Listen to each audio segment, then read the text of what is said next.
નમસ્કાર મિત્રો, અમારી ચેનલમાં તમારું સ્વાગત છે। ગુજરાતમાં હાલમાં આગ ઝરતી ગરમીની અસર વર્તાઈ રહી છે। અમદાવાદમાં તાપમાનનો પારો 42 ડિગ્રી સુધી પહોંચી ગયો છે, ત્યારે ભાવનગર ભર ઉનાળે ચોમાસા જેવો માહોલ જોવા મળ્યો હતો। શહેરમાં આજે બપોરે વીજળીના કડાકા ભડાકા સાથે ધોધમાર વરસાદ વરસ્યો હતો, તો ઉનાળામાં માવઠું થતાં ગરમીમાં ત્યારે રાહત અનુભવાઈ રહી હતી। શહેરના અનેક વિસ્તારોમાં પાણી ભરાઈ ગયા હતા। ભાવનગરમાં ત્યારે ભર ઉનાળે વરસાદ વરસ્યો હતો અને શહેરના અનેક વિસ્તારમાં વરસાદી પાણી ભરાઈ ગયા હતા।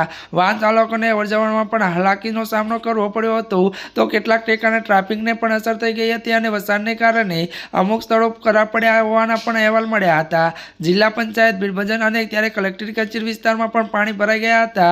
મળતી વિગતો અનુસાર મિત્રો વધુ આપને એ પણ જણાવી દઈએ કે ત્યારે મિત્રો વાત કરવામાં આવે તો અમુક સ્થળે તો વીજળીને પણ ગુલ થઈ ગઈ હતી। ભાવનગર માવઠાને કારણે ખેતીને નુકસાન થવાની ભીતિ સેવાઈ રહી છે, તો બીજી તરફ કેરીના પાકને પણ નુકસાન થયાના એલાન છે। ત્યારે મિત્રો આજના માટે આટલું જ। અમારી ચેનલમાં નવા હોય તો અમારી ચેનલને લાઇક, શેર અને સબસ્ક્રાઇબ કરી દેજો। ધન્યવાદ।